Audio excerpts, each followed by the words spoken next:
imagine that you're online and you're going to buy a new mountain bike. So you go and you want to do research. And the first place you go is Google, and you go, mountain bikes. And let's say that like the popular mountain bike company that's near you comes up and says, or you're doing mountain bikes near me or something like that. Yeah. And you discover that there's a Trek bike that you're interested in, and there's a URL for that. So it's like the first result. And so you click that, you end up on a special page on the Trek site dedicated to Baton Rouge or Austin or wherever you are at that moment. Okay. We've powered all that experience up to that point. We've integrated all the inventory into Google. We've integrated those landing pages. We've empowered those landing pages with local inventory. So when you get there, you're actually looking at the local store's inventory.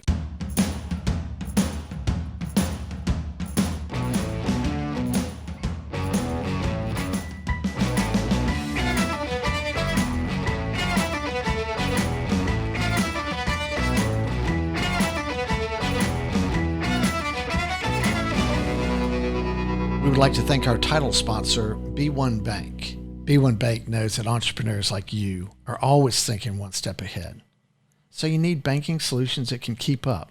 It begins with lending.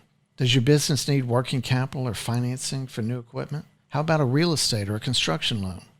Good news, the B1 lending team is ready to learn your goals and help you find the best lending option available. Now let's talk about uncomplicating your daily cash flow. B1 offers a full array of treasury management services that let you collect funds faster, pay funds more efficiently, and access your information with powerful online tools. Most importantly, B1 understands the value of working with local nonprofits to build a stronger community. They believe in giving back through hands-on involvement with their B1 Community Outreach Program because it's simply the right thing to do. B1 Bank. Be uncomplicated. To learn more, visit b1bank.com. Equal housing lender, member FDIC. Hello, I'm Andrew McClendon, your host of the Next Entrepreneur Podcast. We're here today in the Propel Production Podcast studio in Baton Rouge. We welcome our guest, Mr. Mike Massey. Mike, welcome to the podcast. Thank you. You are the owner and former CEO of Massey Outfitters and the founder and CEO of Locally. That's right. I know we're going to talk a lot about Locally. I wanted to start with a family history of Massey. So Massey's is your retailer operation, right, specialized in the outfitter space. That's right. And then Locally is really a tech company, right? Yes. A platform for e-commerce. We're going to dig into that. Let's talk about your family history. You're the third generation. You're right. Right? So tell us how it all started. So my father was a baseball player, played for the Red Sox, was a pitcher, made it all the way up, and then got injured and had to come back to New Orleans. And, he decided that he wanted to stay in the sporting goods business. And so my grandfather at the time was a firefighter and also had a part-time job working on Harrison Avenue in a little tiny sporting goods store. And so my dad and my grandfather teamed up, opened a little location in this like very rural part of New Orleans called Metairie. At the time, there was really nothing there. And so they opened this little tiny store and it kind of begun. And that was in 72? That's right. So your father was really the kind of the impetus for it? Yeah, he was an athlete. He had been drafted to the major leagues out of Loyola. Yeah. So there's 4 stores now. There's 3. There's 3? Yes. And they are where? So we have one in New Orleans, we have one in Covington, and then we also have one in Baton Rouge. Baton Rouge, yeah. At Town Center. That's right. When you look back over the history of the company, location being, the most important thing for a retailer, mm-hmm. but cities change, demographics change, and growth can go off in another direction. Were there throughout the 50 years? Were there other locations that came and went? Oh, I mean, before I was involved in the company, we had a location in Mandeville, and that ultimately did poorly. We had a location in LaPlace, West Bank. When I was involved in the company, we had locations in 2 different locations in Metairie, and then we opened a second location in Baton Rouge, right outside of campus, North Gate, and that ended up not doing so great. Sometimes you think that you've got the location formula nailed, and it just doesn't turn out. Yeah. So there was a story about you were in Metairie, had a location in Metairie, but you got a you found a location in New Orleans post Katrina. That's right. And I read an article about it. And it seemed like that property required some vision from the description. Tell us about that. Yeah. So we at the time were deeply involved e-commerce. We were both, a direct e-commerce merchant, and then also we were either the first or second debatable seller of sporting goods on Amazon, on the Amazon marketplace. And so we determined that we needed a lot more warehouse space. We also wanted to establish a footprint in New Orleans and kind of like go back to our roots. We felt like, post Katrina and invest in the city. And so it was fortuitous. We found a building. It was in substantial disrepair, but we were able to rent it for a very long-term lease for a very, very lucrative rate, $6 a square foot. And so we said, hey, we're going to do this thing and, make use of this building. And we've kind of grown into it. Yeah. Now, why did you go into retailing? So I worked in retail with my family. It was very much a small family business for many, many, many years. And so I worked in the family business. It was almost my daycare. And I went away to college, wanted to go into finance, went to work for a bank, investment banking. And it just did not stick for me. And so ultimately I ended up going back to work in the family business because, that's where my heart was. Yeah.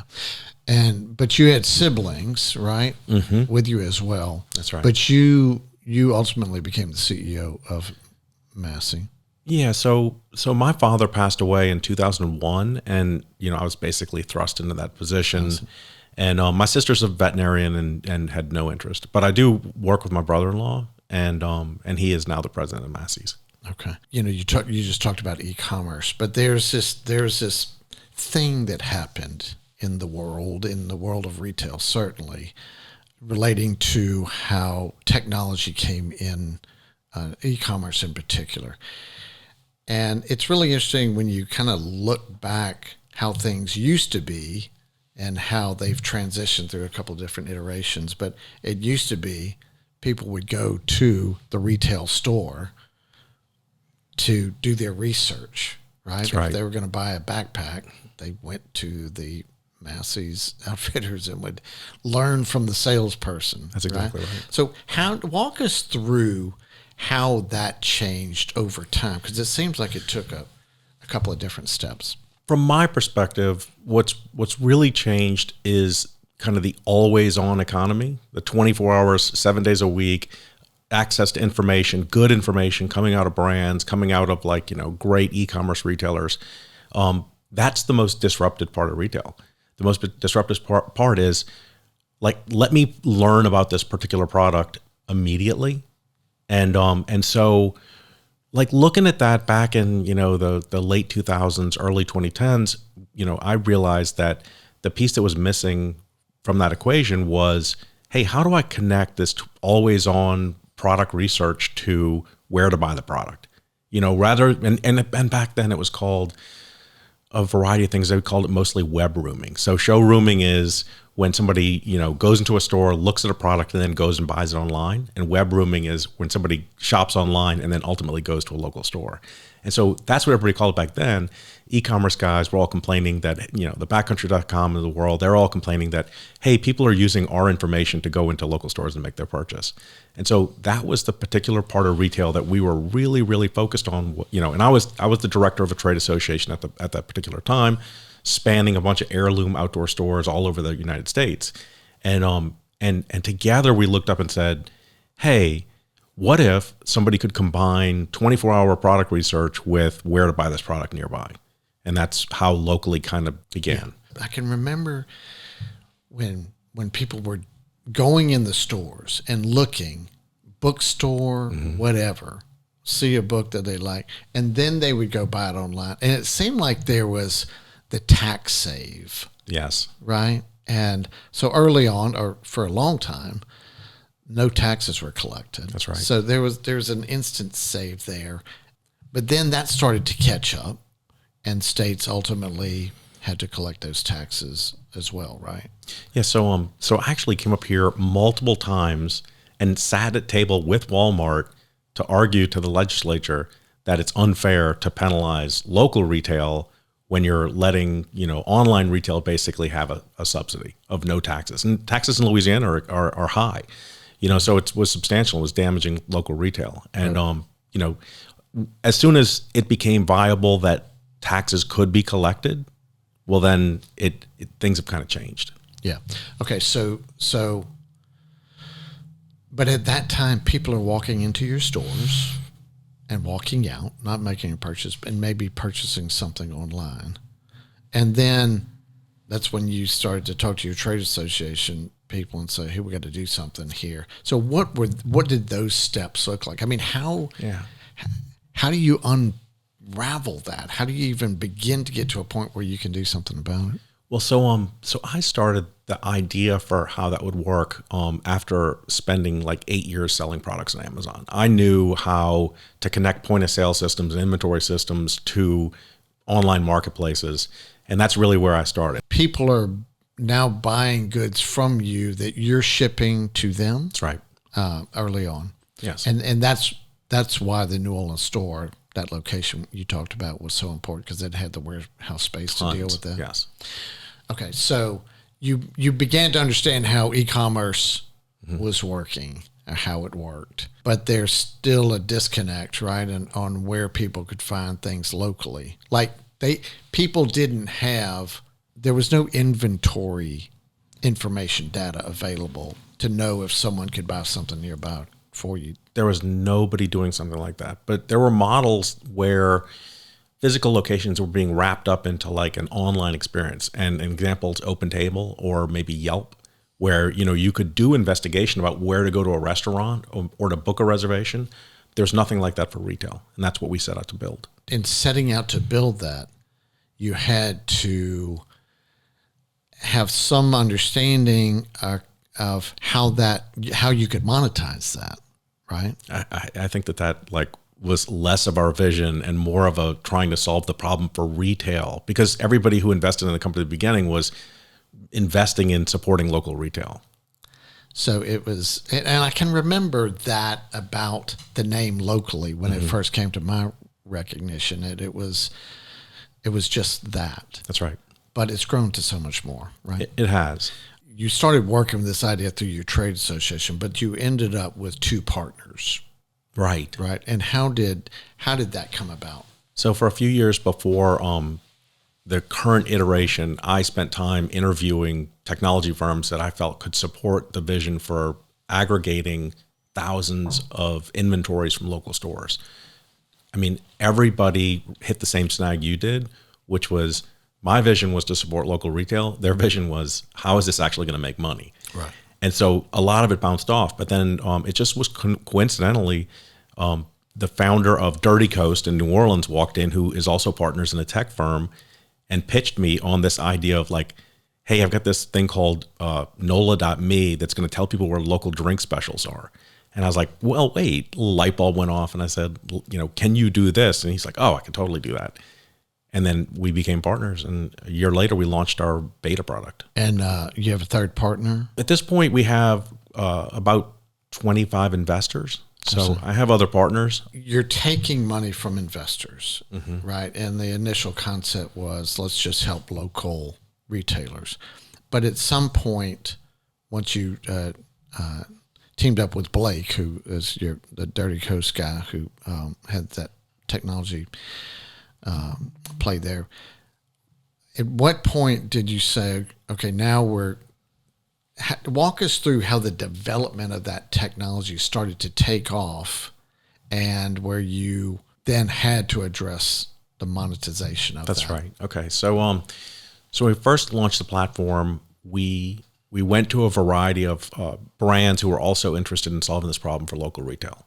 Okay. A lot of brands really do understand that brand affinity is created primarily at brick and mortar stores. The brands you experience and become familiar with and go on to love, almost always you encounter those when you are visiting a local store. So brands wanted to support this. So we did sign up about 30 brands to like participate in the platform under an advertising model, just straight up, like this much money per month, you're going to be on the platform, you're going to support it.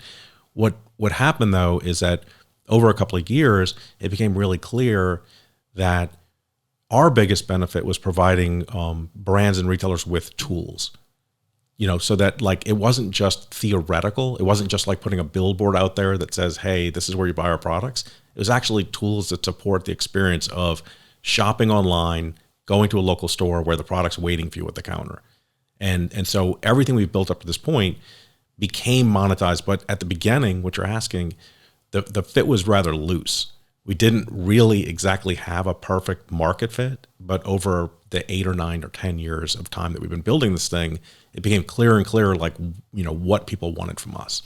You described in an article that the first 4 years were like bushwhacking. That's it. Just like you're right, knocking down hurdles of how you go. What did that time look like? It was like, I always call this the chicken, egg, cart, horse model, where we had to simultaneously build a market that faced brands, faced consumers, and faced retailers. So each one of those parties had to become involved and invested into why this exists. And so we had to sell to brands so that retailers would be interested. We had to sell to brands and retailers so that consumers would be interested. And so we were building all three of those different audiences simultaneously. And I hate to say this, but the first couple of years that we were involved in the business, we had sold, let's say, the initial 30 brands. We only got like 4 retailers to join the platform in the first year. And then with all the effort we could possibly make in the next year, we only got 4 more.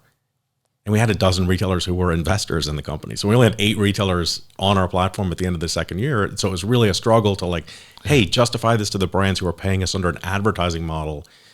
But we pivoted to more of a tools-based SaaS model, and that's where everything started to click. Yeah, I mean, you could have all the manufacturers in the world, right? All the brands in the world, but if it has to the whole point of your platform is to circulate commerce through actual the inventory, right? Right. So, I mean, what was that roadblock for them? I mean, you were creating a platform to help move product. Was it a concern about them giving up data about the inventory Sure. that they have? Yeah, absolutely. We had to fly to like various retailers to go actually talk to them. We sat at REI's headquarters in Seattle and said, this is what we're doing. We're not going to share your data. Here's the model. We're going to get you in front of shoppers.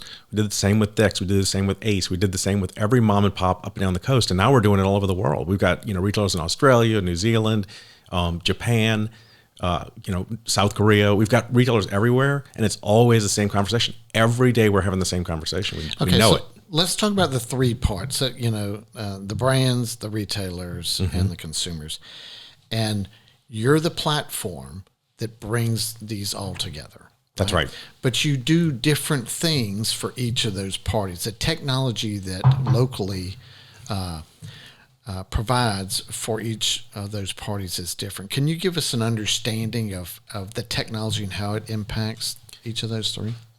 So let me back up a second and describe something that will make it make more sense. Yeah. Okay. So in the e-commerce world or in every sales world, if you're a marketing, guru, you understand the sales funnel. You understand that you have to engage somebody, then you have to like show them something. Okay. Then you have to like try to draw them towards a transaction. Okay. So, engagement, interest, intent, action. So if you're a retailer, you're doing that very thing when the customer walks in the door. It doesn't matter. It doesn't matter whether you're an online retailer, an offline retailer, local retailer, or an insurance agent. You're doing the same thing. You're soliciting, you're prospecting, you're trying to get somebody on the phone, you're trying to talk to them, you want to go into their house, show them something, and then you want them to buy it. Right.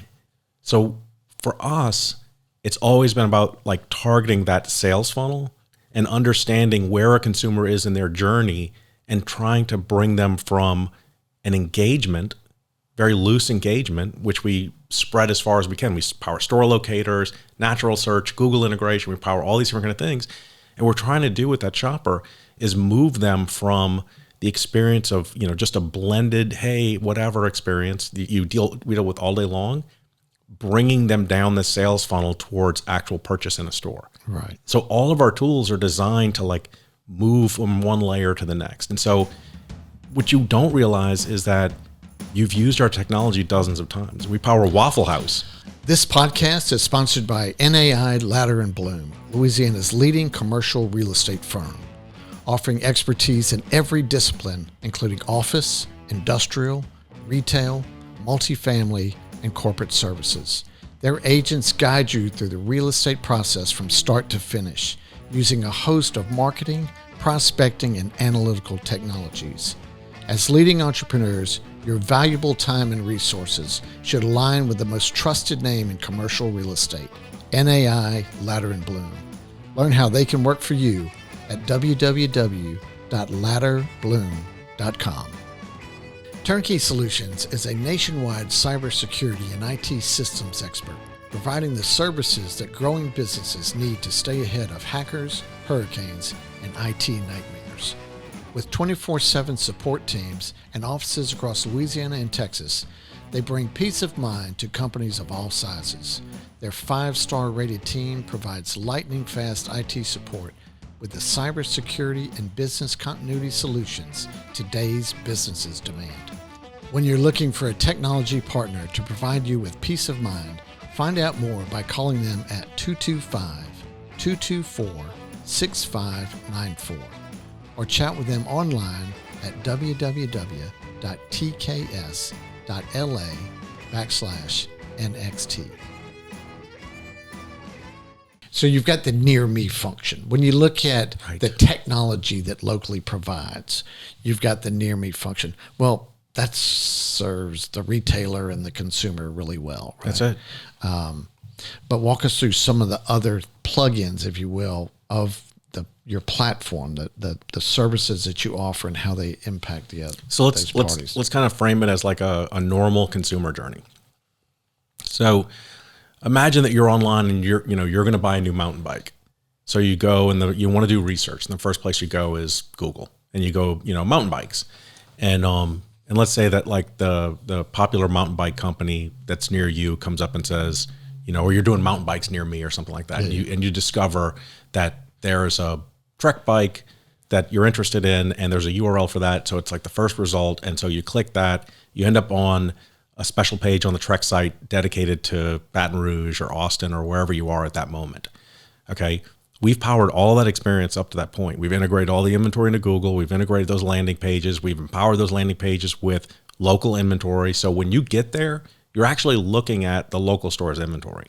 Okay. So that's what I was missing. You're actually doing the near me landing page, if you will, are within the manufacturer, the brand's own site.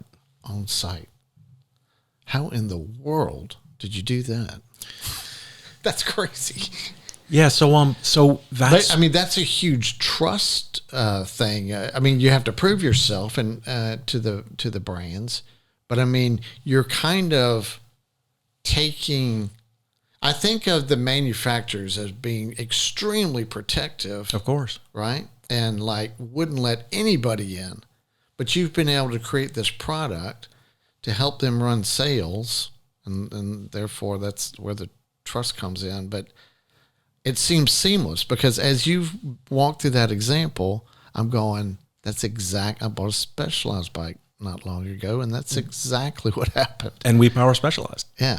And so when you were doing that experience, we're collecting the inventory from all of these retailers. This week we'll be at 25,000 retailers around the world. We'll be the second largest collector of local inventory in the world. Google is the only company bigger than us in that space. I'm up in New York tomorrow talking to them about local retail.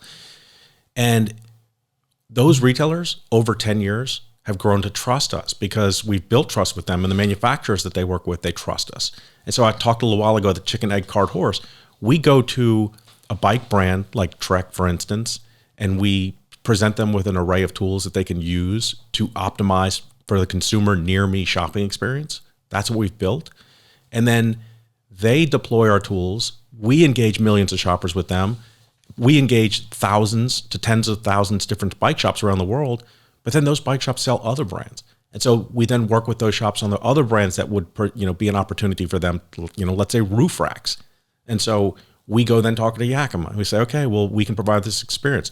So it's very much an integrated, stacking of bricks, let's say, that gets to that spot. The real-time inventory, constantly changing. Mm-hmm. How does that work? That's all off of the UPC? It's all UPC driven. Yes. So as a sale is happening at a store, a person walks in a store, takes a bike out, and now their inventory's dropped by one. That's right. And your info is updated into the system that you're managing. That's right. And I mean, it just seems so massive because the numbers are so big. It really is, actually. Yeah. So when we first got started, and I told you there was an obstacle of getting retailers on, the obstacle was connecting all these different systems. They were all pretty much closed. We had to go knock on doors of point-of-sale manufacturers and ask them to open them up for us so that we could get that retailer's inventory and bring it and put it in front of consumers. And at the time, we were talking about online or, online, offline shopping or whatever, and they're just glazed over. They're just like, what are you talking about? That makes no difference whatsoever. There's no such thing as that. And so it was very, very difficult. And now we have like maybe 70 different point of sale systems integrated to our platform. All the major ones are integrated. And so there's an acronym for buy online, pick up in store. BOPIS. BOPIS. And that's really defines you. So there's two. So there's two experiences. There's online to offline shopping. BOPIS is part of that. Okay. But BOPIS is only when you buy online and pick up in store. There's also when you do your research online and then go to a store and buy there. So that also online to offline also includes that. Online to offline also includes if you go online, shop, and then end up going to a local, having that local store deliver the product to you. So there's all different kind of ways that you can interact with a local store that's really within the online to offline shopping experience. But as far as how locally is compensated for their technology, in what instances does that occur? So we charge brands a monthly fee to use our services like store locator, product finder, landing pages, data elements, targeting elements, things like that. So we charge brands a monthly fee for that. And then we charge the retailer a successful transaction fee. So when somebody goes online, sees Big Green Egg, and then, decides to do a BOPIS transaction, we take 3.5% of that transaction. And that's because it was tracked because it went through the landing page that you created for that brand to connect it to the local. Yeah. Okay, so how in the world did you and your partners and investors get a comfort level that you could successfully do that? I mean, you had to bushwhack for 4 years. Right. And have probably been doing it for longer, right? And know that you could, or feel any degree of confidence that you could get to a point that you could make it profitable, because it seems like the hurdles to do that, just some of the few that you've mentioned so far, just seem nearly insurmountable for a small business to go against the world. It just seems it just seems impossible. I think that I think that when you talk to a lot of people, and I know you've done this a lot, some of them look back and realize what they've done, and they also realize, I don't think I could ever do that again. And I think that at the time we were probably naive to think that we could get 25,000 retailers, inventories onto our system.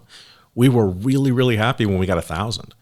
We all went out to dinner. We're like, oh, this is the greatest thing ever. We'll get 4,000 this week. Ace Hardware is bringing all their stores on this week. Oh my goodness! And so I don't know the answer to that. Yeah. But each time that we bushwhacked through this, I don't think we really realized that we were going to be bushwhacking for miles. We thought we'd get through a little layer and it would be done, and and everybody would come running in. I'll tell you a quick anecdotal story to this. When we were up at visiting REI, we also made a side trip and went and visited Nike. We managed to get in there and talk to those guys, and they said, hey, if we wanted this, we'll just build it. We don't need you at all. They've never figured out how to build it. Okay, because there's so many obstacles to getting, us being in an agnostic position. We're not a brand. We're not a manufacturer. We don't sell things. We don't store things. We don't buy things. We don't work with any of these guys other than to support their own businesses. And so being an agnostic middleman has given everybody the confidence to work with us. We don't have a way to use their data against them anyway. So that middle spot's been actually great. I can relate to what you're saying, and I have heard this from other tech entrepreneurs, what it took. It's always so much more. than what you could ever imagine.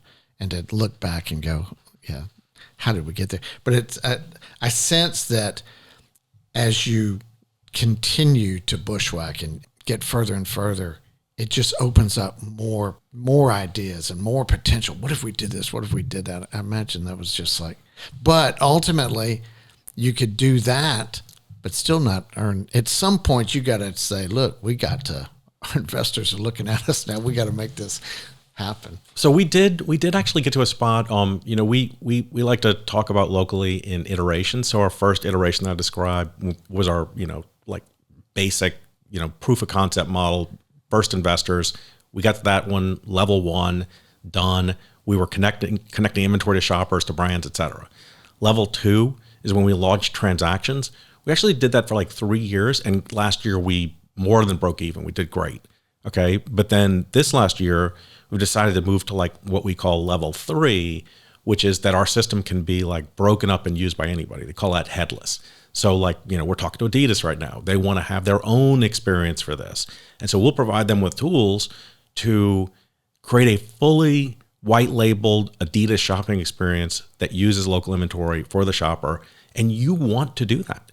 Anybody listening thinks, oh, well, e-commerce is what I like. Amazon truck them into my house. It's fine. But Forbes in the last few days has just talked about the fact that this is going to be the majority of business. The majority of business is going to be shopping online with either a local pickup or a local delivery, and that's within the next 5 years, BOPIS or online and offline shopping will be the most popular experience. And so we're preparing our platform to be of great use to retailers and brands. That's what we're focused on. The frustrating part is that, yes, we're absolutely still a really small firm. So our ability to go and run Super Bowl ads or like target consumers ourselves or, try to be open table or any of those kind of things, that's really limited. We're really small. And so level 4 for us is when we get to a spot where we have enough retailers, enough brands participating that we have the ability to talk directly to consumers about locally as an experience. Right now that doesn't exist. Had you done any big advertising? None. Okay. Okay. So let's talk about investors. And you had an initial round. Mm-hmm. How many rounds have you had since? Two. You did. I read about one in 2018 where you got some serious money, some real money. You done one since then? No. That was the second one? No, that was our second one. That was it. And so that allowed you to do a big technology expansion. That was the version 2. That would let us launch transactions really as a solution. And as you go to version 3 and beyond, do you see further rounds? We're on the fence right now about whether we want to launch an initial round. We may consider one for this year. The challenge is just bringing in an investor who's loosely strategically oriented just means that our executive team's going to be bogged down with making decks and, that kind of stuff. We really don't want that. So we're looking at the opportunity to bring on a strategic investor, somebody who's highly overlapped with the goal here. Yeah. So one of our partners is Shipt. Those guys are in Birmingham. Right. Okay. Shipt is Target's delivery service. Somebody like that would be really a perfect candidate for us. Or, somebody like Google, somebody who's focused on online and offline shopping, whether it's because they want to advertise or deliver or analytics or something like that, that makes sense. But like just bringing in a San Francisco firm to invest, I don't know that doesn't actually break our mission because they're going to be so interested in the exit that it becomes difficult to like remain true to that audience, which is retailers and brands. Yeah, so I can see when you have, so many brands and so many retailers online, and I've read some of those numbers, like 500 brands, and that may be a dated number. 600. 600 brands and 25,000, I think I heard you said retailers. Mm-hmm. But I'm thinking back to early on at the beginning. You said you were able to get 30 brands or something, but your retailers were your problem. But what did it take I'm just curious on the very first brands, like how did you sell those? Okay. So, that's a great question. Really, I think it was also fortuitous. I was a director of a trade association in the outdoor industry, and I was like really leading marketing. At the time, I had been the one who had gone brand to brand, told them how great Amazon was, that it was like an online mall experience as opposed to like a bunch of freestanding websites. I was like, oh, this is the future. Marketplaces are going to be the future, and you guys should really participate in this. I grew sour on that. My experience in selling for my own company on Amazon ultimately was terrible. Everybody I know has usually an arc. It's usually like 3 to 5 years before you realize that like they're going to take your brands, they're going to run you around, and so I had all of these brands eared. Patagonia, North Face, etc. I had their ear. I was able to go in and tell them about like this vision for basically a decentralized shopping system that started online, but like supported local retail, supported all these heirloom retailers. Really, it was just this particular trade group that they were interested in. And that kind of like now is in baby and toy and fishing. And, it's in Sonos as a client. We are in electronics. We're in tools and hardware. It just kind of grew. Yeah, I was curious. So, your initial category was outfitter. Yes. Did you say? Yes. Outdoor sporting goods. Outdoor sporting goods. And then, which of course makes sense. That's right. The field that you came from. Then how did you grow those? Like, what did you decide? What's our next category? As I was kind of doing the research on you, I'm thinking, okay, if you look at where Amazon started with books, and there was a very specific reason why they started there. And similarly with you, outdoors was your space. How did you make the decisions on the next categories? Yeah. So if you were in my seat and you had, let's say at the time, 10,000 or 20,000 retailers' inventories connected to a master database, and you could see all the brands that all of those retailers carried, and you had it right in a list, and it said, this brand has 900 retailers on your platform. This brand has 1,500 retailers on the platform. That gives you an audience that you can go talk to. It's just basically doing the arithmetic and saying, hey, who should we be talking to? And so like the example of Ace Hardware came to us because Yeti is our client, Austin company. And, and I went and visited those guys multiple times and pitched them to get on our platform. And all of those retailers that sell Yeti ultimately decided. Tractor Supply just came on the other day. They sell Yeti, so they want to get on our platform. So we'll go look and say, what's Ace Hardware and Tractor Supply most interested in for the next brand? Oh, it's Black & Decker. Let's go talk to those guys. Wow. Okay, so you've expanded to a lot of categories. You just started rattling off some of them. Another question I have was, how long of the list can that category list grow to? And are there some things that just don't make sense? Would we buy cars through locally? I don't think so. I don't think that ultimately locally is going to be the best experience for somebody buying toilet paper either. I think that that experience is I think anybody chasing that experience is going to be very difficult to sell, consumer packaged goods to like consumers online for a local pickup. But Home Depot sells 57% of their transactions actually end up at a local store for a pickup. So what I say all the time about how far we can take it is if it has a UPC, it can be within our reach. But I don't think that we want to sell, discount merchandise. We're more focused on like stuff like watches or purses than we are. Well, it seems like it's things that people get kind of passionate about. That's exactly right. Whether it's a watch or a purse or a bike or kayak or whatever. If a brand wants to build brand affinity, if they want a long consumer relationship, then they're going to want to have wholesale stores involved in that process. And so that's our target audience. Pivotal is pleased to sponsor the Next Entrepreneur podcast. Pivotal is a commercial building contractor that performs new building construction, building maintenance, tenant improvements, renovations, and additions. Pivotal has been in business for over 25 years. The Pivotal team is simply the best. They have an impeccable safety record and they crush schedules. A focus on quality and professional communication is at the root of their success. Pivotal also performs programs for clients who build in multiple markets with current projects in Texas, Louisiana, and Mississippi. If you are looking for the perfect addition to your project team, a contractor who can deliver the results you need to succeed, Pivotal is a one. When it's critical, call Pivotal. They can be found online at pivotalperforms.com. This podcast is sponsored by Mayhall, Fondren Blaze, a Louisiana business litigation firm offering sophisticated legal advice that is tailored to meet the needs of their individual clients, including a wide variety of litigation, complex business negotiations, corporate formations, closings, and title examination. As leading entrepreneurs, your valuable time and resources should align with the expertise of MFB, a Louisiana practice made for business. Learn how we can work with you at www.mfbfirm.com. Could you or your business benefit from a comprehensive financial plan? Our sponsor, Centura Advisors, is a locally owned firm in Baton Rouge, Louisiana that specializes in personal and business financial planning, tax planning, corporate retirement plans, and investment management.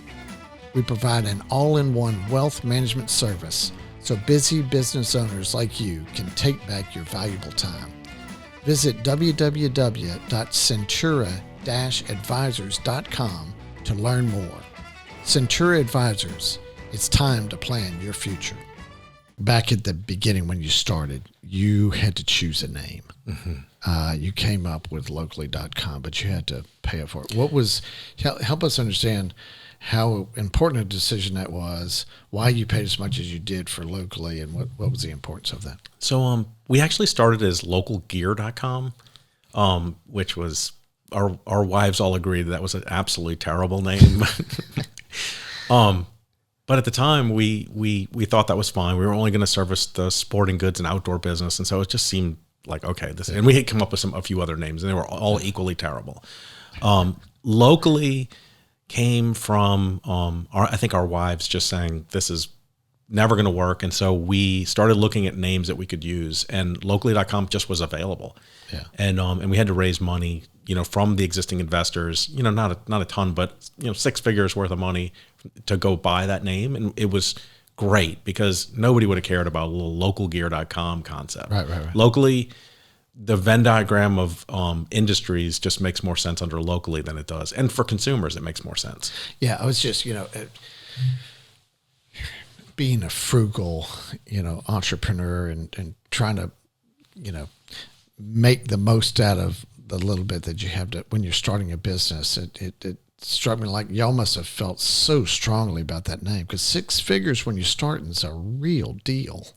Well, at the time, basically nobody in the company was making any money. Yeah. So we were forgoing any type of income in order to keep the wheel moving. Yeah. I think I didn't take any money out of the company for the first 3 or 4 years.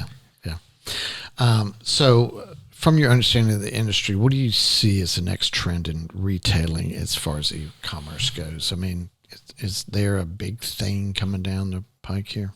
I mean, another big change. This is I think the notion of online offline shopping or click and collect or ship to store. I think the biggest driver at retail right now, and as much as I loathe to say it, is Amazon.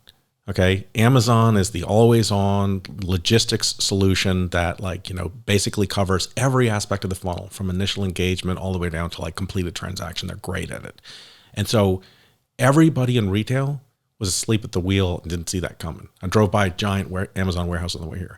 Okay. Macy's was asleep at the wheel. Massey's was asleep at the wheel. All the stores in between were asleep at the wheel. And so Walmart was asleep at the wheel, and they're playing catch up. And so we're going to have a decade of playing catch up. But I truly believe that the thing that matters here is who cares what Walmart or Patagonia or Sony think about the next future. What matters is what you think as a shopper. Mm-hmm. What are you going to do? And what we're seeing right now, and I just saw a thing from a huge payment processor the other day, and it said, stores that did click and collect or BOPUS or ROPUS or whatever we call it, online, offline, did 7 times more business on average in the last week before Christmas than the ones who didn't. This is what consumers are saying. Consumers tell retailers what the trends are. Retailers either are paying attention or they're not paying attention. Okay, so how would you contrast your model to that of Amazon's underlying technology? I mean, the most fundamental thing that about our solution that's different from Amazon, and first of all, we're drafting Amazon. Okay, like we are looking at Amazon consumers and trying to give them an alternative road. That's it. We're not inventing something new. Online research with some type of transaction. Pretty simple. The difference for Amazon and us is that we're very decentralized. Everybody is in control of their own data. Everybody owns their own data. Everything that we're building is to get away from the idea of like this monolithic concept. What I like to, the way I like to contrast it when, especially when I'm talking to investors, is if you think of Amazon, you should think of them as AOL. Everything is Amazon. Everything is under one roof. You think of us, you should think of the internet itself. You think of AOL versus the internet. The internet is open. Everybody can participate. Everybody can, build what they want within it. And that's what we're focused on, is a completely open, agnostic solution that like connects shoppers to local brands and retailers. What's interesting is a couple of things that I've tried to figure about the whole the whole Amazon effect, right? Of people just ordering things.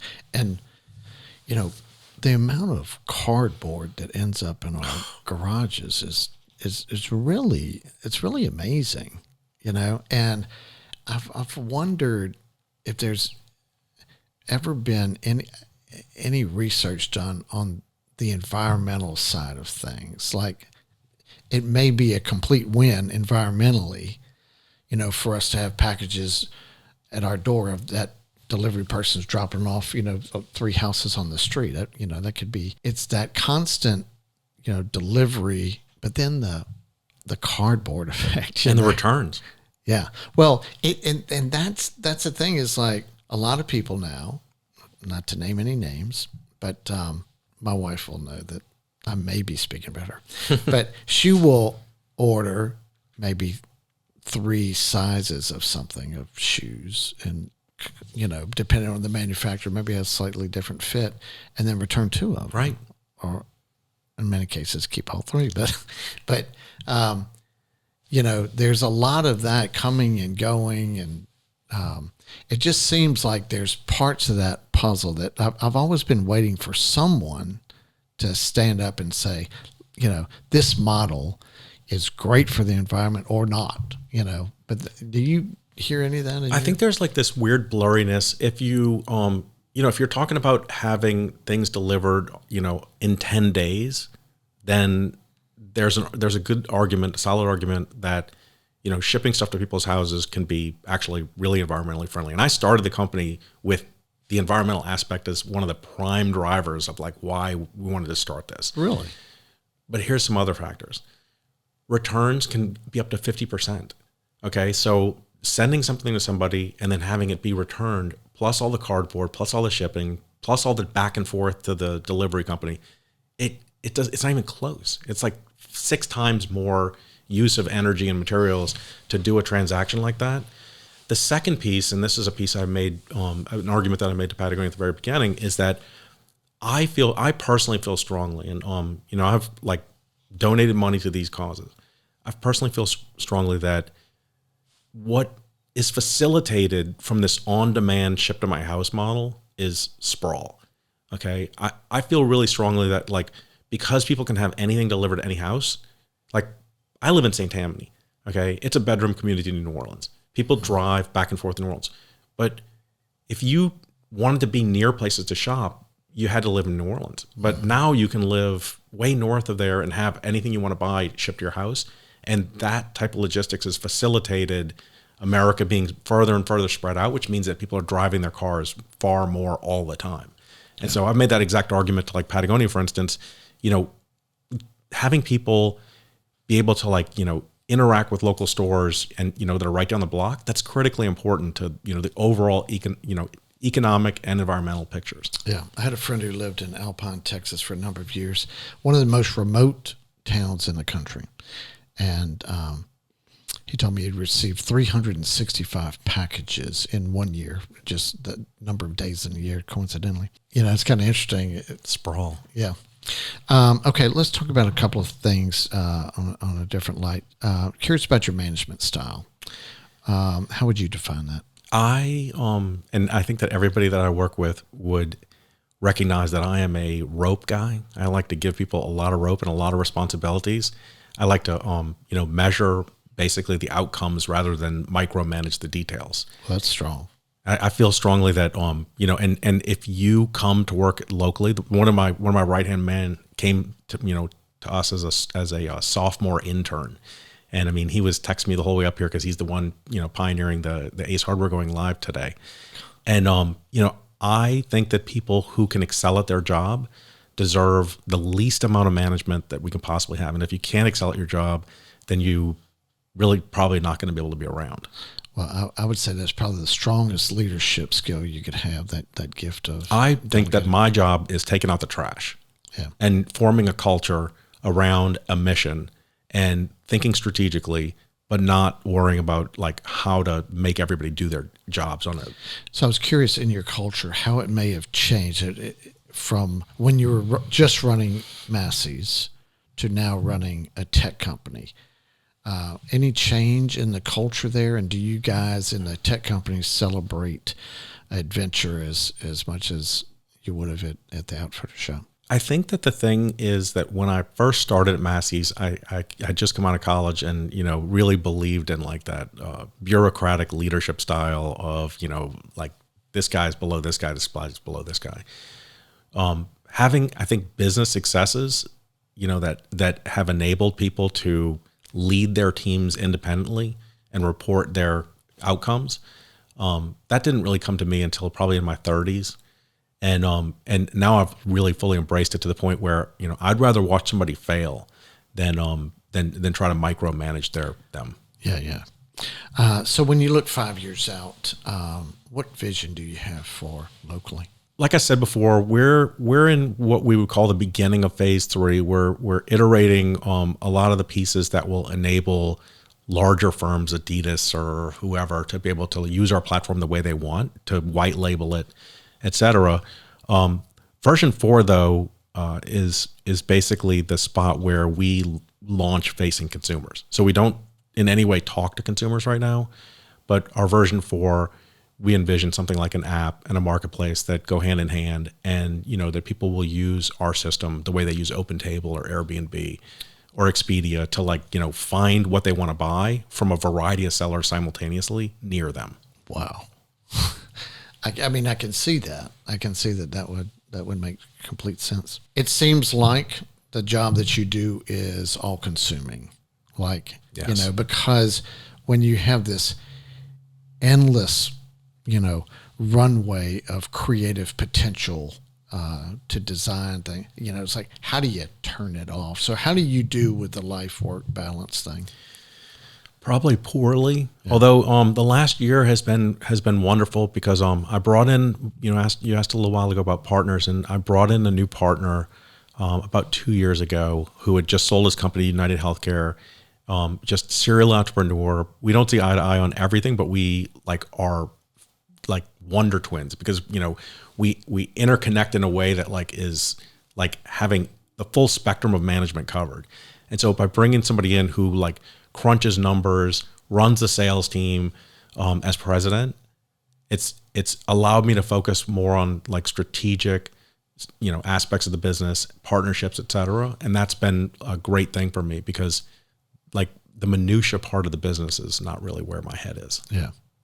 How are you with policies and procedures and shoot from the hip? Yeah. To my detriment. I'm not advocating for that. I'm just saying that No, it's a struggle for some of us. Yeah. But I think there are times where, for me, I think that some of the people that I may interact with think like I do.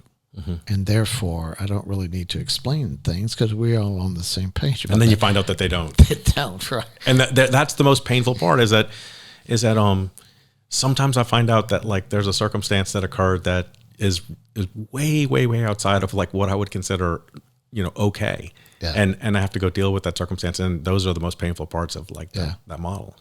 Mike, it was so fun to do the research on your company because it's something that's invisible to a lot of us, that your platform is connecting these three brands and retailers and consumers. And because it's here in New Orleans and local to us, I've been familiar with your brand name, but didn't really understand exactly how it works. And that's a work in progress for me as well. Awesome. But congratulations Thank on you. what you've done. Just and it's amazing, and it's so clear to see what a bright future you guys will continue to have. But for you to be here on a day in which you're onboarding 4,000 stores says a lot about your company and a lot about you. Thank so you. I really appreciate it. So I thank you appreciate for it. coming on, sir. Thanks a lot. Yeah, man.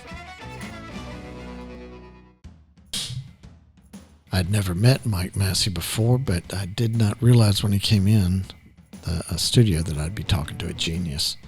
I mean, this guy is something. I love his story about starting locally. And it was really just, it wasn't even about profit. It wasn't about this big idea.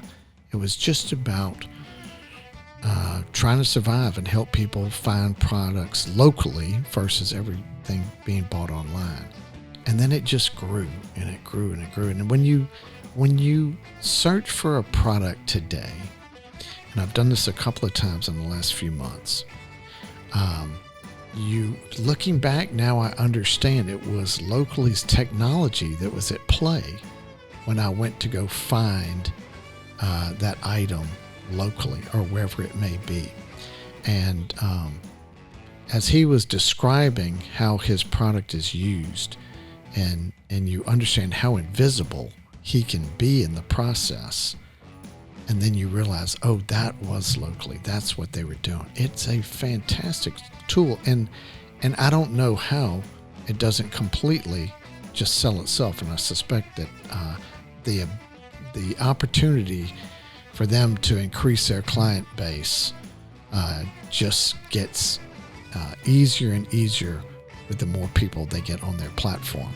So his numbers were very impressive. Their dedication to the bushwhacking that it took to get started is very impressive. And I know that they're going to continue to do great things. There'll be big stories that come out of New Orleans from the Locally folks. So I really appreciate Mike coming in. The fact that he came in on a day that they were putting 4,000 stores on board and on the platform is just really unbelievable. But I appreciate you guys watching, and we'll catch you next time. We would like to thank our title sponsor, B1 Bank. They can be found online at b1bank.com. The Next Entrepreneur is produced by Propel Productions. You can find more information at propelyourstory.com. Don't forget to subscribe to the Next Entrepreneur podcast and hit the bell for notifications. You can also follow us on social media. The links are in the description below.